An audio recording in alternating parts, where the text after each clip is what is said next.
મોરબીના પાનેલી ગામ અને જાંબુડિયા ગામ નજીક 500 હેક્ટરમાં જીઆઈડીસીનું નિર્માણ કરવાની શરૂઆત થઈ ચૂકી છે। ત્યારે આ જીઆઈડીસીથી ઉદ્યોગોને તો વેગ મળશે, પરંતુ આજુબાજુના પાનેલી અને જાંબુડિયા સહિતના અન્ય ગામોને નુકસાન થવાની ભીતિ સેવાઈ રહી છે। તેમજ પાનેલી ગ્રામ પંચાયત અને જાંબુડિયા ગ્રામ પંચાયતની કોઈપણ મંજૂરી કે ગ્રામસભાના ઠરાવ વગર જમીન લઈ લેવામાં આવી છે। કલેક્ટરે જમીન સોંપવાની આગોતરો હુકમ કર્યો છે। તેની શરતોને પણ ભંગ કરીને પૂરતી મંજૂરીઓ વગર કામ ચાલુ કરી દેવામાં આવ્યું છે। તેમજ જીઆઈડીસીની માપણી સીટમાં ગેરકાયદેસર રીતે 2 રસ્તાઓ અને રજવાડાઓ આપેલા ગૌચર જમીન અને તળાવના વહેણ પણ બદલી નાખવામાં આવ્યા છે, જેથી પાનેલી અને જાંબુડિયા ગ્રામ લોકો દ્વારા આ કામ અટકાવીને અન્ય જગ્યાએ જીઆઈડીસી બનાવવામાં આવે તેવી માંગ કરવામાં આવી છે। અને જો માંગ સ્વીકારવામાં નહીં આવે તો હાઈકોર્ટ સુધી લડત આપવાની તૈયારી ગ્રામજનોએ દર્શાવી છે। સરકાર શ્રી દ્વારા જાંબુડિયા ગામના સર્વે નંબર 146 માંથી આશરે 425 હેક્ટર જેટલી, પાનેલી ગામના સર્વે નંબર 140 માંથી 180 હેક્ટર જેટલી જમીન, ટોટલ કુલ બંને ગામની સરકારી જમીનમાંથી 425થી પણ વધુ હેક્ટરમાં સરકાર દ્વારા સ્થાપિત નવી જીઆઈડીસી જે અત્યારે કામ ચાલુ છે, તેની સામે સમસ્ત જાંબુડિયા ગામ તેમજ સમસ્ત પાનેલી ગામને વાંધા વિરોધ એટલા માટે છે કે જે આ જીઆઈડીસી બને છે તે બિલકુલ ગામની નજીક બની રહી છે। ગામના જૂના રાજાશાહી વખતના જે નકશામાં બતાવેલા જે માર્ગ છે, રસ્તા છે, ખાનગી સર્વે નંબરે એ નવી જીઆઈડીસીને જમીન માપણી સીટમાં બતાવેલ નથી। એટલા માટે આજુબાજુના જે લગત જીઆઈડીસીને લગત ફરતી બાજુ જે ખેતીના જે સર્વે નંબર છે તે ખેતીને પણ આ જીઆઈડીસી ચાલુ થવાથી વ્યાપક પ્રમાણમાં બહુ જ મોટું નુકસાન થવાનો ભય રહેલ છે। તેના માટે પાનેલી ગામ અને જાંબુડિયા ગામને બંનેને વાંધા વિરોધ છે। બંને ગામ સાથે મળીને અમે રાજકોટ જીઆઈડીસી પ્રાદેશિક ઓફિસે પણ અમે લેખિતમાં રજૂઆત કરી છે। મોરબી જિલ્લા કલેક્ટર સાહેબને પણ લેખિતમાં રજૂઆત કરી છે। ગઈકાલે મહેસૂલ વિભાગમાં મુખ્યમંત્રીશ્રીને અમે લેખિત રજૂઆત કરી અને આ જીઆઈડીસીના જે ગામ લોકોના જે વાંધા વિરોધ છે તે અમર ગામના લોકોને સાંભળે, ગામના લોકમતને જાણે, ત્યાર પછી આ કામ આગળ વધારે। ગામને, પાનેલી ગામને અને જાંબુડિયા ગામની એટલી જ માગણી છે કે આ જીઆઈડીસીથી પ્રદૂષણ વધશે, અંદરથી જે જમીનના જે ભૂતળ સારા છે તે પણ આ કેમિકલના પ્લાન્ટ આવી અને ભૂગર્ભ તળ પણ ખરાબ થશે, આવી દહેશત પાનેલી ગામના, જાંબુડિયા ગામના ખેડૂતોને અને માલ ઢોર તમામ લોકોના હિતમાં આ નિર્ણય અમે લીધો છે।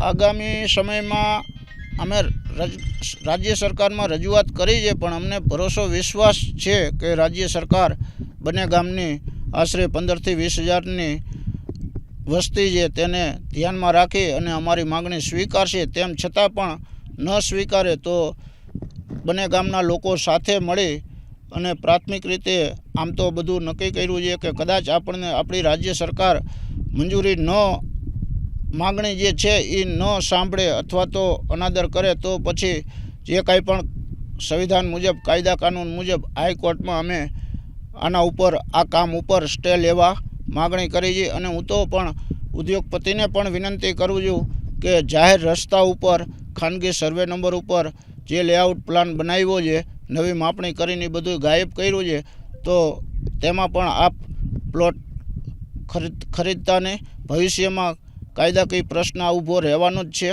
થશે જ। માટે આપ સૌને પણ મારી વિનંતી છે કે અમારી લાગણી સાથે આપ સૌ જોડાઓ। અમારો જીઆઈડીસી સામે બિલકુલ વાંધો વિરોધ નથી, અમે વિકાસની સાથે જ, પણ જે ગામની જે માગણી છે, જે લોકોની જે માગણી છે તેઓ સાથે જેમ અમે પંચાયત રહી છે એવી રીતે સરકારને પણ અમારી માગણી સ્વીકારવી પડે અને સાંભળવી પડે। જાંબુડિયા અને પાનેલી ગામ survey number 146, Paneli survey number 140 તેની ખરાબાની જમીન ઉપર આ ગેરકાયદેસર જીઆઈડીસી બનાવવામાં આવે છે, જેમાં વર્ષોથી માલઢોર ચરતા હતા। અને જીઆઈડીસી બનાવવામાં એ લોકોએ નથી ગામજનોને પૂછ્યું, નથી ગામ પંચાયતની માંગણીને આપી અને એમનામ ગેરકાયદેસર આ બધું કરે છે।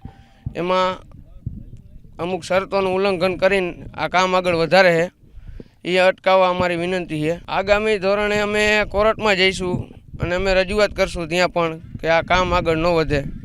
એનો વિરોધ અમારો એ છે કે આ રાજાશાહી વખતને અમને ગામ ચરિયાણ ઢોરા માટે આપેલું હતું. તે અમારા ઢોરા અહીંયા ચરતા હતા. આજ દી લગી ઢોરા અમારે અહીંયા જ ચરે છે. અત્યારે આ જીઆઈડીસીમાં બનવા લાયક બની રહી છે. એ અમારો વિરોધ છે. બાકી આજુબાજુમાં ક્યાંય હવે ચરિયાણ રહ્યું નથી. આજુમાં ઔદ્યોગિક કારખાના એટલા બધા બની ગયા છે. તો ચરિયાણ અમારા માટે આ એક જ છે. અમારો વિરોધ આ એ છે કે જીઆઈડીસી આગી જાય એમ કે જીઆઈડીસી બંને એમાં વિરોધ જ થાય ને. અમારા ગાળ માલઢોર ચરાવવા ક્યાં જવું? ક્યાંય ગૌચર તો છે નહીં અમારી પાસે. હવે જમીન ખોદાણ માટે રજૂઆત ઘણી કરેલી છે પણ એમાં કાંઈ પગલાં કાંઈ લેવાના નથી. અમારા ગામની અંદર ઢોર 900થી 1000 ઢોરા છે, ગાયો ભેંસો થઈને. આ મંજૂરી કાંઈ સરપંચે એમ કીધું અમારા ગામની કાંઈ મંજૂરી પણ લીધેલ નથી. અમારી માંગણી સરકાર પાસે એ છે કે આ ગૌચર અમને ખુલ્લો દે જેથી કે અમારે કરીને અમારા માલઢોર નિભાવવા માટે.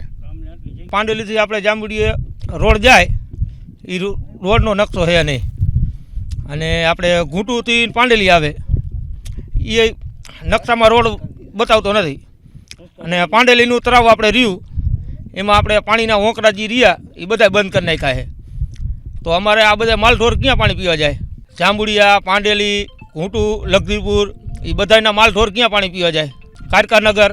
એટલે આટલી અમારી વિનંતી કે અમને અમારી જમીન માલઢોર હાટું પાછી દેવરાઈ લ્યો. જાંબુડિયામાં 146 સર્વે નંબરમાં આવતું આ ગૌચર રાજાશાહી વખતથી આપેલું હતું. એ હવે આ જીઆઈડીસીવાળાએ કબજો કરી અને જીઆઈડીસી બનાવવા માંગે છે.